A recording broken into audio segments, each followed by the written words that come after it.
Hello everyone. Last lecture में हम लोगों ने फंडामेंटल राइट्स स्टार्ट कर दिया था और हमने आर्टिकल 18 तक उसमें देखा था। इस वीडियो में हम आर्टिकल 19 से आगे कंटिन्यू करेंगे और आर्टिकल 19 से ही हमारा राइट टू फ्रीडम स्टार्ट होता है। इससे पहले वाला जो हमारा सेक्शन था वो इक्वालिटी वाला सेक्शन था। उसमें हमने देखा था कि कैसे अलग अलग आर्टिकल में इस चीज़ को इंश्योर किया गया है कि सारे सिटीजन्स के बीच इक्वालिटी बनी रहे। इस वाले सेक्शन में ये दिखेगा कि हमें कैसे अलग अलग टाइप की फ्रीडम दी गई हैं और उन फ्रीडम को एक्सरसाइज करते वक्त हमें कौन कौन सी बातों का ध्यान रखना है। अगर हम इसकी बात करें तो आर्टिकल 19(1) में सारी फ्रीडम्स दी हुई हैं जिसमें अलग अलग सब क्लॉज भी हैं। और पहले सब क्लॉज की बात करें तो आर्टिकल 1A में freedom of speech and expression के बारे में बताया गया है। एज ए सिटीजन हमारे पास ये पूरी फ्रीडम है कि हम अपने व्यूज़ को, अपने ओपिनियंस को स्पीच के थ्रू या किसी भी अलग तरीके से हम उन्हें एक्सप्रेस कर सकते हैं और इसकी हमें पूरी फ्रीडम है। और इस फ्रीडम ऑफ स्पीच के ही तहत एक हमारे पास ये भी फ्रीडम है कि हम चाहें तो हम साइलेंट भी रह सकते हैं। ठीक है, ऐसा लिखा नहीं है लेकिन इसमें इम्प्लिसिट है। उसी तरह अगर हम आर्टिकल 19(1)B की बात करें तो हमारे पास फ्रीडम ऑफ असेंबली है। हम एक कहीं पे भी इकट्ठा हो सकते हैं, हमारे पास उसकी पूरी फ्रीडम है। लेकिन इन सारी फ्रीडम में हमें इस बात का भी ध्यान देना होगा कि जैसे फ्रीडम ऑफ स्पीच को एक्सरसाइज करते वक्त हम बेवजह ऐसा कोई कंट्रोवर्शियल चीज़ें ना बोल दें जिससे कल को जाके हैवक क्रिएट हो, लॉ एंड ऑर्डर की सिचुएशन आ जाए या कंट्री की सोवरेनिटी या फिर इंटीग्रिटी पे सवाल खड़े हो जाएं। ठीक है, उसी तरह फ्रीडम ऑफ असेंबली को एक्सरसाइज करते वक्त हमें इस चीज़ को भी ध्यान रखना है कि अगर कोई लॉ है, कोई रूल या रेगुलेशन है तो उसको भी हम फॉलो करें। अब ऐसा नहीं, हमारे पास ऑफकोर्स असेंबली की फ्रीडम है लेकिन हम इतने अनरीजनेबल नहीं हो सकते कि अगर हम कहें कि हमें किसी आर्मी के कंटोनमेंट में जाके असेंबल होना है या हमें किसी बॉर्डर एरिया पे या किसी सेंसिटिव एरिया पे जाके हमें असेंबल होना है। ऐसा नहीं है, हमारे पास फ्रीडम ऑफ असेंबली है लेकिन ऑफकोर्स लॉ एंड ऑर्डर को फॉलो करते हुए। अगले आर्टिकल की अगर बात करें 19(1)C में तो हमारे पास फ्रीडम ऑफ एसोसिएशन है। हम अपना कोई भी एसोसिएशन बना सकते हैं, कोई पार्टी बना सकते हैं, कोई लोकल ग्रुप बना सकते हैं, ठीक है, कोऑपरेटिव सोसाइटी बना सकते हैं। इसकी हमें पूरी की पूरी फ्रीडम दी हुई है आर्टिकल 19(1)C में। अगले बात करते हैं अगले फ्रीडम की तो आर्टिकल 19(1)D में हमें दिया हुआ है फ्रीडम ऑफ मूवमेंट। इसमें क्या है, इसमें यह है कि थ्रू आउट द कंट्री हम मूवमेंट कर सकते हैं, हम कहीं पे भी जा सकते हैं, हमें उसकी पूरी आज़ादी है, ऐसा दिया है। ठीक है, जैसे मैं या कोई भी एग्जांपल लीजिए, आप किसी भी एक कंट्री के किसी भी स्टेट में हैं और आप किसी भी दूसरे स्टेट में आपको जाने की पूरी फ्रीडम है। ठीक है, लेकिन इसमें भी एक कैच ये है कि जैसे मान लीजिए कोई ट्राइबल एरिया है, ठीक है, या कोई सेंसिटिव एरिया है या जैसा भी है, तो उस एरिया में जाने के लिए कुछ रूल्स एंड रेगुलेशंस बनाए जाते हैं। जैसे ट्राइबल कल्चर को प्रोटेक्ट करने के लिए रूल्स एंड रेगुलेशंस होते हैं। वहाँ पे अगर कोई बाहरी जाता है तो इस बात का ध्यान दिया जाता है कि उस बाहरी इंसान के बार बार आने जाने से वहाँ का ट्राइबल कल्चर इंडेंजर ना हो। इस वजह से कुछ रूल बनाए जाते हैं कि ट्राइबल इलाके में जाने के लिए आपको परमिट लेना होगा या पास लेना होगा। आप वहाँ जा सकते हो लेकिन जो रूल बनाए गए हैं उन रूल को फॉलो करते हुए आपके पास परमिट होना चाहिए। तो आप थ्रू आउट द कंट्री आप कहीं पे भी जा सकते हो। अगर कहीं किसी स्पेसिफिक प्लेस के लिए कोई रूल एंड रेगुलेशन बनाए हुए हैं तो आपको उन रूल्स एंड रेगुलेशंस को फॉलो करते हुए आप पूरे कंट्री में कहीं पे भी आप मूवमेंट कर सकते हो। और अगले फ्रीडम की अगर हम बात करते हैं तो फ्रीडम ऑफ रेजिडेंस है। थ्रू आउट द कंट्री आप कहीं पे भी रह सकते हो। 19(1)D में तो कह रहा है कि आप कहीं पे भी आ जा सकते हो। 1E में कह रहा है कि आप कहीं पे भी रह सकते हो। ठीक है ना, जैसे आपने देखा होगा कि एक स्टेट के लोग दूसरे स्टेट में जाके रिजाइड करते हैं, चाहे वहाँ जॉब अपॉर्चुनिटीज़ हो या कोई भी पर्पज़ हो, वो वहाँ जाके रहते हैं। जैसे मुंबई में देखते हैं, इंडिया के हर कॉर्नर से लोग आते हैं मुंबई में, दिल्ली में, तो लोग वहाँ पे आके रहते हैं। तो ऑफकोर्स ऐसा तो है नहीं कि आप महाराष्ट्र के हो तो महाराष्ट्र में ही रहो, यूपी के हो तो यूपी में ही रहो। कोई भी इंसान, कोई भी इंडिया का सिटीजन किसी भी कंट्री के कॉर्नर में जा सकता है, कंट्री के किसी भी कॉर्नर में जा सकता है और वहाँ रिजाइड कर सकता है। और अगर कहीं पे रेजिडेंस के अगर कुछ ऑफकोर्स रूल्स एंड रेगुलेशंस होंगे, लॉ होंगे, तो उनको भी आपको फॉलो करना ही पड़ेगा। ठीक है, आर्टिकल 1F जो हमारा ओरिजिनल कॉन्स्टिट्यूशन है उसमें आर्टिकल 1F होता था फ्रीडम ऑफ प्रॉपर्टी। ठीक है, लेकिन बाद में कॉन्स्टिट्यूशनल अमेंडमेंट करके इसे आर्टिकल 300A में डाल दिया गया, ठीक है। और अब ये फंडामेंटल राइट नहीं है, अब ये एक लीगल राइट है, ठीक है। पहले ये फंडामेंटल राइट हुआ करता था, लेकिन अब ये लीगल राइट है। अगले राइट की अगर हम बात करें तो वो आता है आर्टिकल 1G, वो क्या है, freedom of profession. As a citizen आपको ये फ्रीडम है कि आप जो चाहे वो प्रोफेशन में आप जा सकते हैं। और अब इसका मतलब ये नहीं कि जैसे आप मन मर्जी उठा लिया कुछ भी आपको करना है। ऑफ कोर्स अगर उस प्रोफेशन की कोई रिक्वायरमेंट होगी, कोई एलिजिबिलिटी क्राइटेरिया होगा, कोई स्किल रिक्वायर्ड होगी, तो वो स्किल आपके पास होनी चाहिए। वो एलिजिबिलिटी क्राइटेरिया आप फुलफिल करोगे तभी। फॉर एग्जांपल अगर मुझे या किसी को भी, मान लीजिए अगर किसी को डॉक्टर बनना है, तो ऐसा थोड़ी कि उसने लॉ की डिग्री है और वो डॉक्टर बन जाएगा, नहीं, उसके पास मेडिकल डिग्री होनी चाहिए। सिमिलरली अगर किसी को लॉ की प्रैक्टिस करनी है तो उसके पास लॉ की डिग्री होनी चाहिए। तो उसकी जो रिक्वायरमेंट है वो तो पूरी करनी होगी। दूसरा, अगर आप किसी भी तरह का प्रोफेशन रखते हैं तो उससे रिलेटेड अगर कोई लॉ बना है तो उस लॉ को भी आपको फॉलो करना होगा। जैसे मान लीजिए अगर आपको, लेट्स से आपके मन में आया कि आपको दारू का ठेका खोलना है, शराब का ठेका खोलना है, तो उसके लिए आपको पहले लाइसेंस वगैरह लेना होगा, परमिट वगैरह पूरा लेना होगा। उस हिसाब से, ऐसे नहीं कि आपके मन में आ जाए और आपने कोई भी प्रोफेशन शुरू कर दिया। अगर उसके लिए कोई लीगल एंगल है तो आपको उसको भी ध्यान में देना होगा, ठीक है। तो ये था आर्टिकल 19। अगले अब इसमें एक मेन क्वेश्चन ये आता है कि क्या हमारे ये जो राइट्स हैं, क्या ये एब्सोल्यूट हैं, है ना, क्या ये एब्सोल्यूट इन नेचर है। तो मैंने हर आर्टिकल में बताया था ना कि कुछ कुछ चीज़ों का आपको ध्यान रखना होगा। तो ये हमारे पास कंडीशन दी हुई है। पहली बात तो ये, क्या ये एब्सोल्यूट है, तो आंसर है नहीं। इन सब पे क्या लगे हैं, इन सब पे लगे हैं रीजनेबल ग्राउंड्स ऑफ रिस्ट्रिक्शन।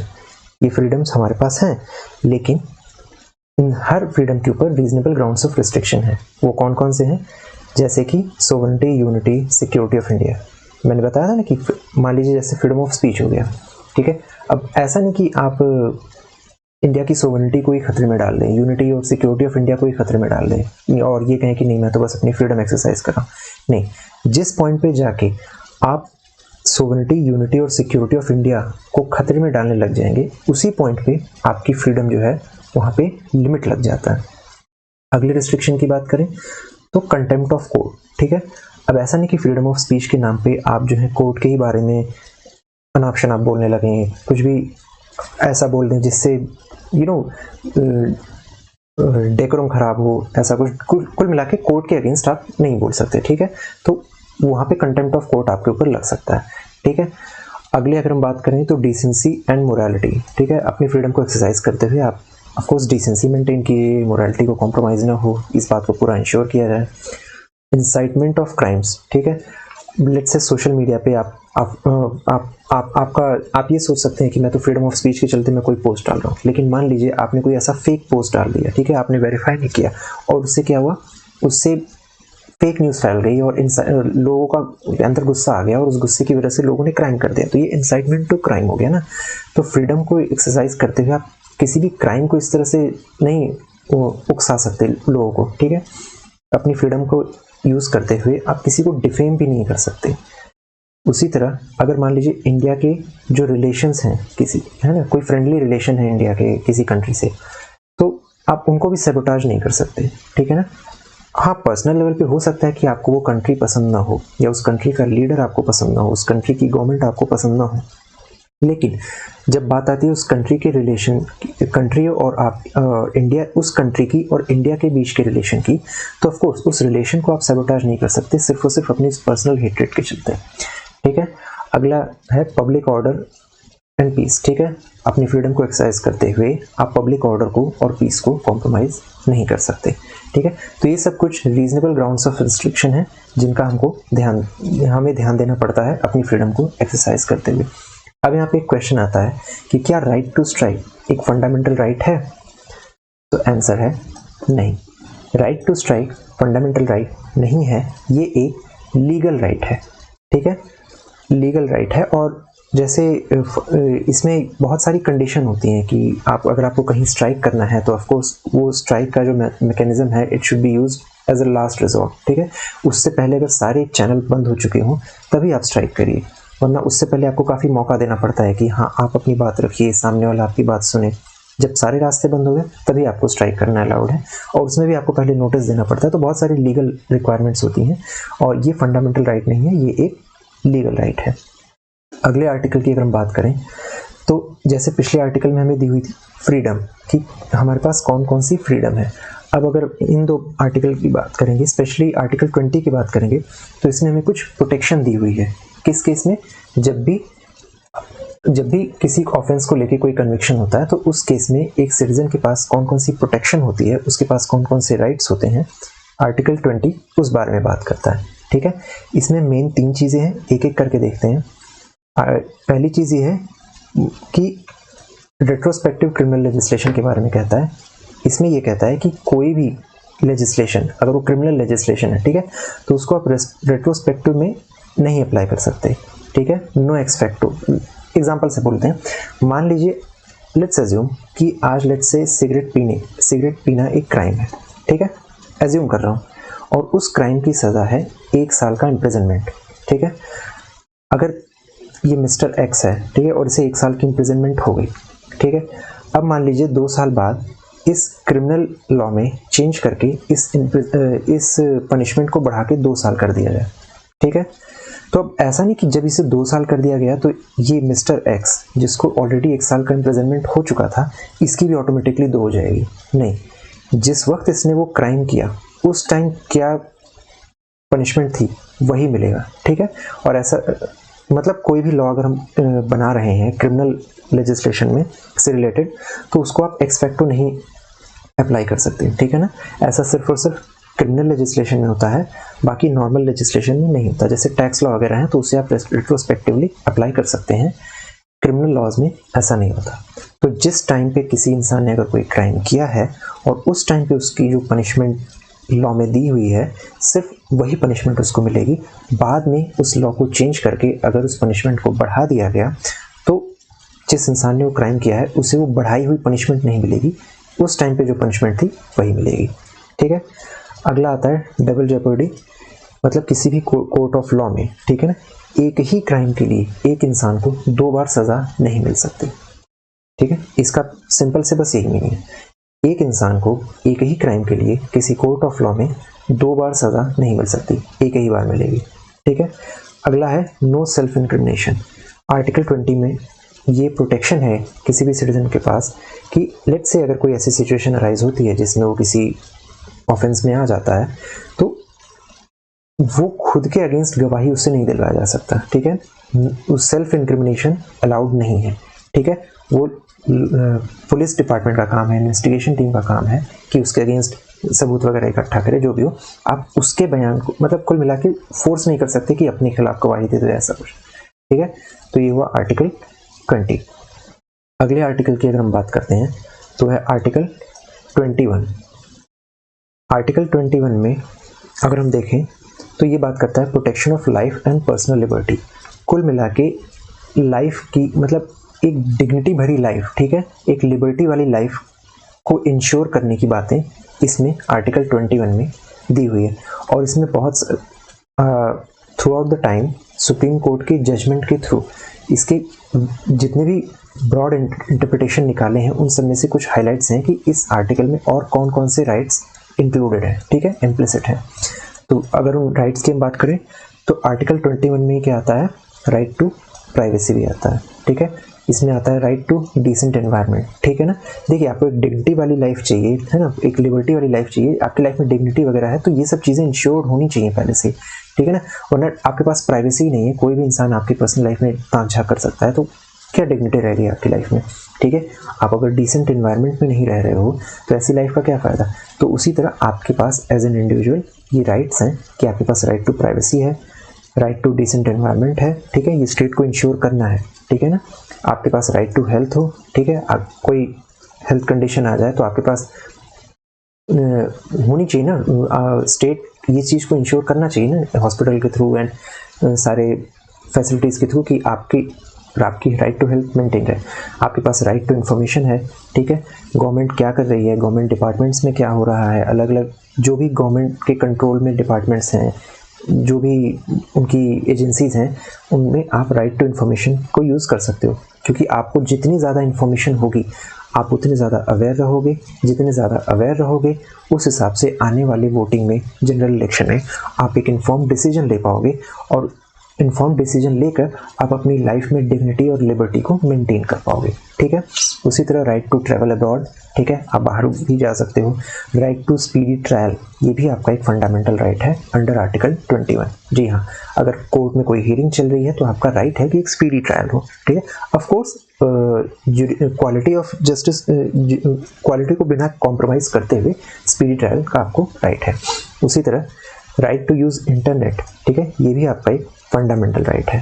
ठीक है, एक रिसेंट जजमेंट में कोर्ट ने ये कहा था कि राइट टू यूज इंटरनेट भी आपका एक फंडामेंटल राइट है। ठीक है, तो ये इस आर्टिकल 21 में बहुत सारे राइट्स जो हैं वो इम्प्लिसिट हैं। अगले आर्टिकल की बात करते हैं तो ओरिजिनल कॉन्स्टिट्यूशन में ये राइट टू एजुकेशन नहीं था। ठीक है, in the year 2002 86th constitutional amendment करके, ठीक है, इस राइट को आर्टिकल 21 में डाला गया और इस आर्टिकल का नाम दिया गया आर्टिकल 21A। और इस आर्टिकल में क्या बात की गई है कि वो सारे बच्चे जो 6 to 14 के एज ग्रुप में आते हैं उनके पेरेंट्स या गार्जियन, ठीक है, उनके पेरेंट्स या गार्जियन की ये रिस्पॉन्सिबिलिटी है, ये उनकी ड्यूटी है या ये उनको ये समझिए कि वो 6 से 14 के बीच के बच्चों की, ठीक है, ये राइट है कि उनके लिए वो एजुकेशन जो है वो इंश्योर की जाए। ठीक है, it talks about compulsory education. ठीक है ना, जितने भी 6 से 14 के बीच के एज ग्रुप वाले बच्चे हैं, ठीक है, उनके पेरेंट्स और उनके पेरेंट्स या गार्जियन को ये इंश्योर करना है कि उन्हें एजुकेशन मिले। ठीक है, अब अगले आर्टिकल की बात करते हैं तो आर्टिकल 22, इसमें क्या है, जो ये बात करता है प्रोटेक्शन अगेंस्ट अरेस्ट, ठीक है, और डिटेंशन। ठीक है, डिटेंशन भी दो तरह के होते हैं, एक होता है प्यूनिटिव डिटेंशन, दूसरा प्रिवेंटिव डिटेंशन। नॉर्मली क्या होता है, एक इंसान है, वो इंसान कोई क्राइम करता है, उसमें पकड़ा जाता है तो उसको डिटेन किया जाता है। तो उसको डिटेन किया जाता है जब उसने कोई काम किया है, उसने कोई ऑफेंस किया है। तो जब ऑफेंस करने के बाद अगर किसी इंसान को डिटेन किया जाए तो उसे कहते हैं प्यूनिटिव डिटेंशन। ठीक है, after conviction of an offence. और अगर लेट्स से कोई इंसान है, उसका क्रिमिनल रिकॉर्ड रहा है या फिर ये चीज़ उम्मीद की जा रही है उससे कि वो कोई क्राइम कर सकता है या वो कोई ऐसी हरकत कर सकता है जिससे लॉ एंड ऑर्डर की सिचुएशन जो है वो बिगड़ सकती है, ठीक है, तो वो ऐसा काम न कर पाए, उसको प्रिवेंट करने के लिए उस इंसान को अगर डिटेन किया जाए तो ऐसी डिटेंशन को बोलते हैं प्रिवेंटिव डिटेंशन। ठीक है, to prevent a person from committing a crime. अभी इसका रिसेंट एग्जांपल आपने देखा था, जब आर्टिकल 370 को एब्रोगेट किया गया था तो उस दौरान जम्मू कश्मीर की कई फेमस पर्सनैलिटीज़ को पहले ही डिटेन कर लिया गया था, है ना। वो यही केस था ताकि वो वहाँ के यूथ को भड़का न दें, ठीक है ना, कि मिस इन्फॉर्म ना करें, ठीक है ना। तो उस चीज़ को प्रिवेंट करने के लिए उन्हें प्रिवेंटिव डिटेंशन में लिया गया था। और प्रिवेंटिव डिटेंशन में आप किसी को मैक्सिमम 3 महीने के लिए ही आप उसे डिटेन कर सकते हो, ठीक है ना। अगर 3 महीने के बाद भी उसका डिटेंशन एक्सटेंड करना है तो उसके लिए एक अलग कमेटी बैठती है जिसमें वेरियस मेंबर्स होते हैं और वो डिसाइड करते हैं कि आगे डिटेंशन एक्सटेंड करना है या नहीं। लेकिन एक बार में आप स्टार्टिंग में 3 महीने तक ही किसी को डिटेन कर सकते हो। तो ये था आर्टिकल 22 तक। इसके आगे के जो फंडामेंटल राइट्स हैं वो हम देखेंगे नेक्स्ट वीडियो में। Thank you.